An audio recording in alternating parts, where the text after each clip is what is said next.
Marvel Comics tried to pull a fast one on us this Friday, getting the word out that Dan Slott, for some reason, is returning to Spider-Man, despite having an 8-10 year run on the character that was pretty nondescript. Not many people enjoyed Dan Slott's run. He had a couple of high moments. I think some people like Superior Spider-Man. He certainly ended it on a high note with the Red Goblin.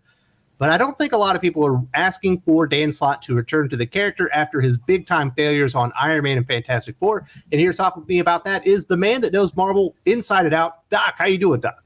I am good. I'm a little less surprised at this than I believe you are, because I could have sworn they announced that Slott was doing End of Spider-Verse like weeks ago. This isn't End of Spider-Verse. This is Spider-Man #1, a new ongoing series from Dan Slott and Mark Bagley. Yeah, but I don't believe this is actually ongoing. Okay, hold on. This is what Marvel Comics had to say. In the aftermath of Edge of Spider-Verse, the upcoming limited series that explores and introduces spider heroes from around the multiverse, comes a new ongoing series by two of Spider-Man's most legendary creators, Dan Slott and Mark Bagley. Just in time for Spider-Man's 60th anniversary, the two Spidey masterminds will be teaming up for the first time on the web slinger to unleash the full potential of the Spideyverse and its beloved heroes in Spider-Man #1. So they're bringing adjectiveless Spider-Man back with Dan Slott and Mark Bagley on an ongoing. I thought we were going to get like a conclusion of Slott. I thought that's what Edge of Spider-Verse was. That's why I was like, oh, this is good news. Yeah. I didn't realize they were going to be bringing all the Spider-Verse characters into the 616. Yeah, I thought that, when they said End of Spider-Verse, I thought that meant they were going to kill him. That's really what I was hoping for. I think that's what most people were hoping for, but that's not what we're getting here. Because we got way too many fucking spiders. Well, we're going to have a lot more. Because listen to this, Doc. Yep. The new saga will kick off when a threat emerges that will change the fate of Peter Parker and all his fellow spider icons, such as Spider-Woman, Ghost Spider, Miles Morales, Silk, and more, including the new heroes that will debut in Edge of Spider-Verse. The series will also tie directly into the events of Zeb Wells and John Romita Jr.'s Amazing Spider-Man run, picking up plot elements such as Spidey's new costume and his mysterious association with Norman Osborn. I think everybody was kind of on board with Slott coming back and doing an End of Spider-Verse to tie it all up, not to make it bigger and worse. I know this is the weirdest, most unwelcome news I've gotten from Marvel Comics in a long time. And we just got through Pride Month, Doc. Don't forget about that. So we had a lot of stupid shit going on. And then we find out that the Edge of Spider-Verse, oh, thank goodness. There's no chance Dan Slott's going to return because they're going to end the damn thing. We're going to get rid of all these stupid doubles and variants and all these things out there that don't need to be out there. The character is already watered down substantially, and they're going to use it as an opportunity to launch a new ongoing from Dan Slott that no one asked for, no one ever wanted. He had so many years, Doc. He literally had a fucking decade to tell his Spider-Man stories. There's nothing left to tell. I don't get it. He just failed spectacularly on Iron Man. He failed spectacularly on Fantastic Four. I'm not surprised Dan Slott went to CB Cebulski and Tom Brevoort on his hands and knees begging to return to Spider-Man since he failed so spectacularly on these other characters. But his time with Spider-Man is over. I don't know why they would bring him back, especially after the enormous failures that he has had. He's had 3 or 4 events now, and all of them have bombed. Well, yeah. And the only event that you could ever really say that Slott ever had that was even remotely successful was Edge of Spider-Verse. I mean, I can understand bringing him back for an End of Spider-Verse just to tie that up. But then to give him this new series with ridiculous shit like, okay, Moreland's running around again and Spider-Man's flying around on a fucking goblin glider. All right, well, let's get to that point, Doc. Morlun is in fact back, and he is not alone. Allied with one of the most powerful beings known to the Spider-Verse, the scariest spider villain of all time is making his biggest play, and no spider is safe. Especially not chosen spider himself, Peter Parker. With Peter working for Norman Osborn and using a glider, does he have it coming?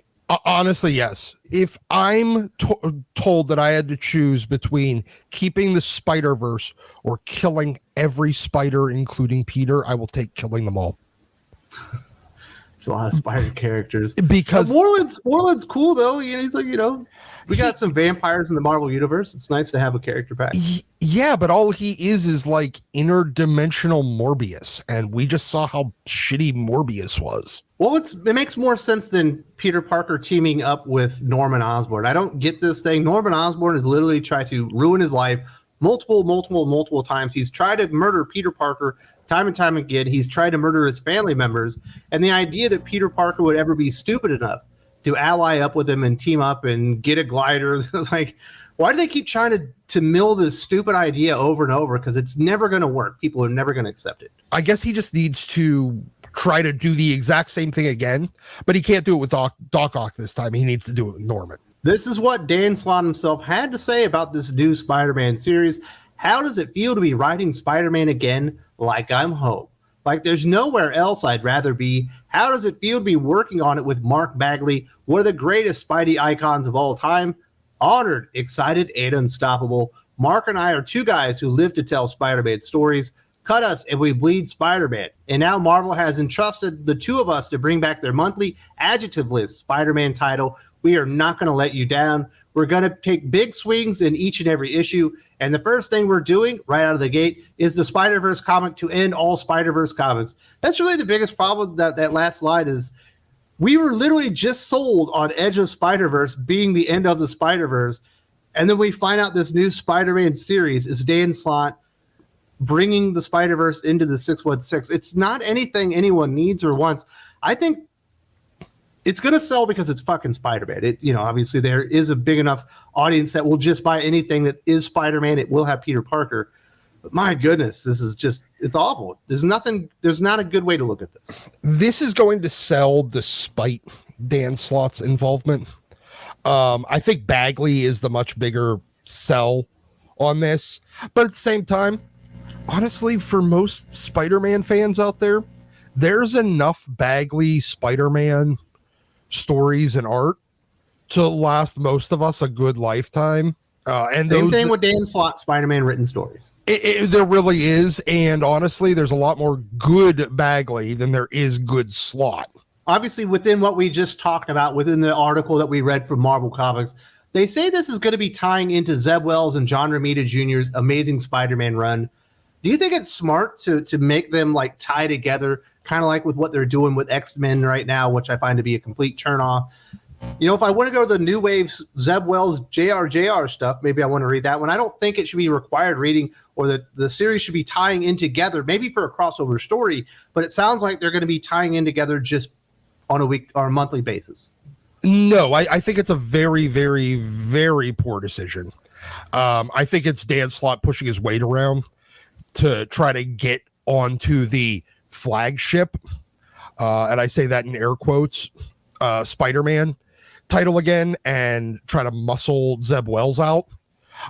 Because look, right now, whether like it or not, ASM is their flagship book. I think it's kind of ignoring the Spider-Verse.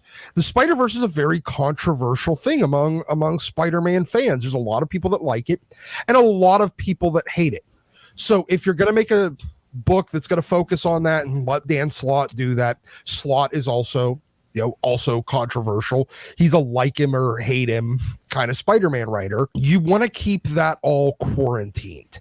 Okay, you're not going to piss off the Spider-Man fans that you won back over the last 3 years with Nick Spencer's run and then Zeb Wells. Tying this directly in, it gives them, again, it's no escape.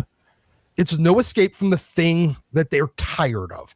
Too many fucking spiders and Dan Slott. Yeah, I don't think this is a welcome return. Obviously, he had a long time to tell Spider-Man stories, and these things almost never turn out well, Doc. Like even Chris Claremont, he has the greatest run in comic book history. His time on Uncanny X-Men, he went away, he came back. Was it good?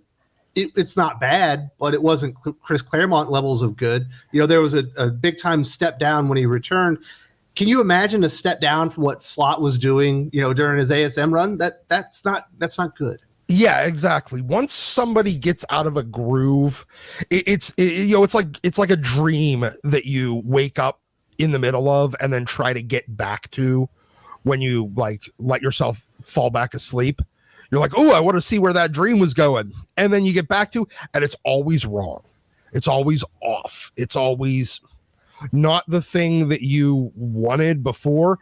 And there's only a limited number of people that really, really want more Dan Slott Spider-Man.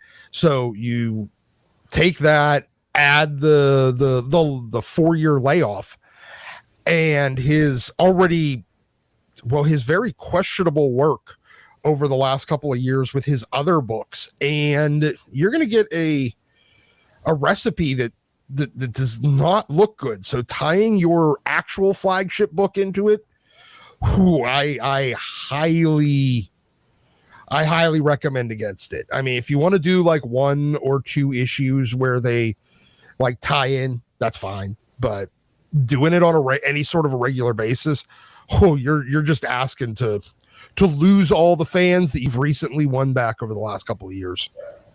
If they wanted to have another flagship Spider-Man, obviously they had Peter Parker Spectacular Spider-Man, that one kind of way. They had Friendly Neighborhood Spider-Man, that one went away. They wanted to bring back Adjectiveless Spider-Man. I'm all for it. You know, Spider-Man's a big character. He deserves 2 titles that he's starring in. It makes sense for Peter Parker.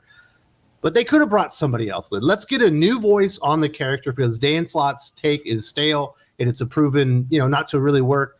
He nailed the landing. He should have just left the character on that red Goblin story that people actually like, because that's the first thing in like 3 years that he had written that people enjoyed. Dan Slott is a known goober within Marvel Comics. In fact, they did an entire documentary, like 30 minutes on Disney Plus, about what an incompetent moron Dan Slott was, how he was unreliable and he couldn't meet deadlines. I'm shocked that they would put him on the flagship character again, even after he screwed it up the first time, but I guess Dan Slott and Tom Brevoort are connected to the dick or something.